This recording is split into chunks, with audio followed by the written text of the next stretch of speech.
begin with a new chapter, which is biomolecules. What are biomolecules? Biomolecules are basically carbon compounds and form important components of living tissues. These are made up of different functional groups, which in terms of chemistry can be classified as aldehydes, ketones, aromatic compounds, etc. While in terms of biology, we can classify them as amino acids, nucleotide bases, and fatty acids or fats. Amino acids are basically alpha carbon replaced compounds and are known as alpha amino acids because of this reason.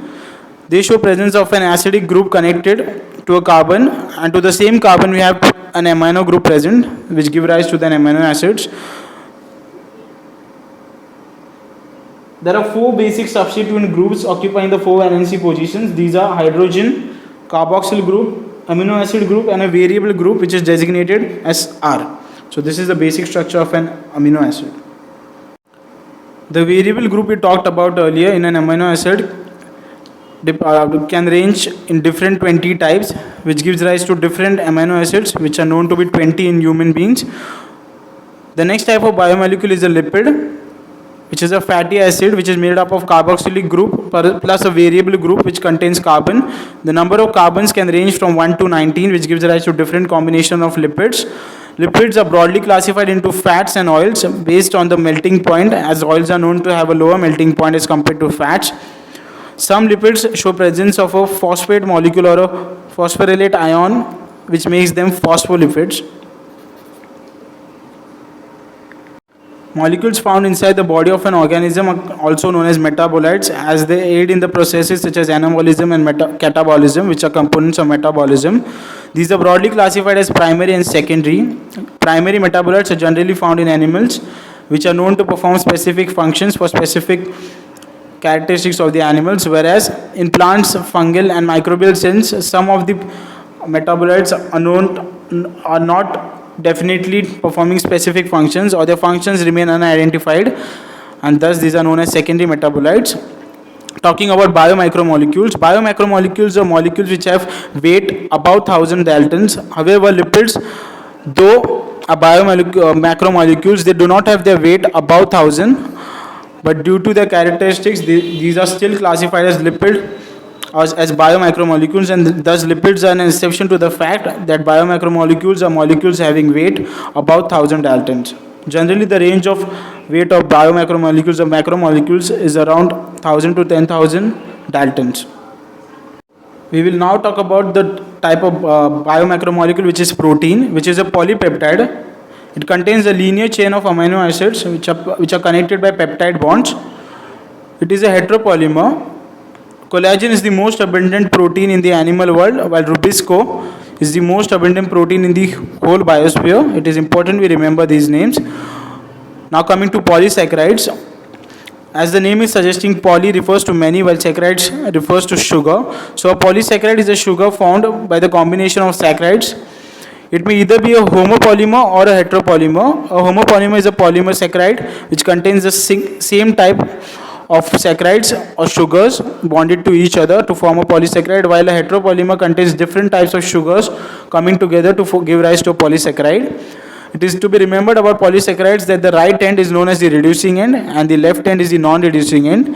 The R at the beginning of right and reducing can help us to remember that a polysaccharide's right end is the reducing end and the left end is the non-reducing end. Now we'll talk about nucleic acids. A nucleic acid is basically a polynucleotide. A nucleotide comprises of a nucleoside bonded to a phosphate. A nucleoside essentially is a sugar plus a nitrogen base. There can be 4 to 5 different types of nitrogen bases such as adenine, guanine, uracil, cytosine and thymine. Adenine and guanine are purines, while cytosine, uracil and thymine are pyrimidines. In DNA we have A, G, C and T, while in RNA we show A, G, C and U. Depending upon the sugar, we have 2 different types of nucleic acid, which is deoxyribonucleic acid, where the sugar is deoxyribose, while the second type is RNA, which is ribonucleic acid, where the sugar is ribose. There is this small mnemonic which can help us to remember the different types of nitrogen bases. AgUCT, where A and G are purines and UCT are pyrimidines. The structure of proteins is basically classified into four stages or four structures. The first is primary, which is the sequence of amino acids. The first amino acid is known as the N-terminal and the last as the C-terminal. The secondary structure of the protein comprises of the right-handed helices which are formed due to folding of the protein chains or the amino acids chains. The tertiary structure of the protein is because of the folding of the chains upon itself. And the fourth type of structure is the quaternary structure, which is not necessarily present in all proteins, which is formed by the attachment of polypeptide chains in a specific sequence or a specific manner.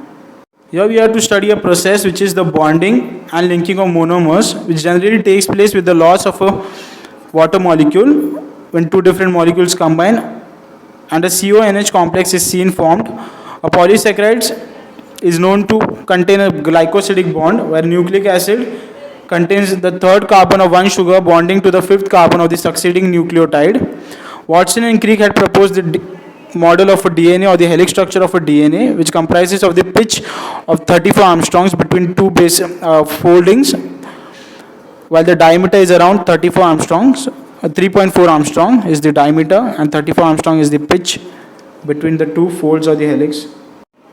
Enzymes are proteins which are known to speed up reactions. The operation depends upon three factors, which is temperature, pH and concentration of the substrate, which is to be converted into the product. This is the activation energy chart, wherein in the absence of an enzyme, for the substrate to get converted into the product, a large amount of activation energy is needed, while in the presence of an enzyme, small amount of energy is needed, or activation energy for the process gets reduced considerably, and thus an enzyme helps in facilitating the conversion of a substrate to the product. Some enzymes are also assisted by coenzymes in the operation.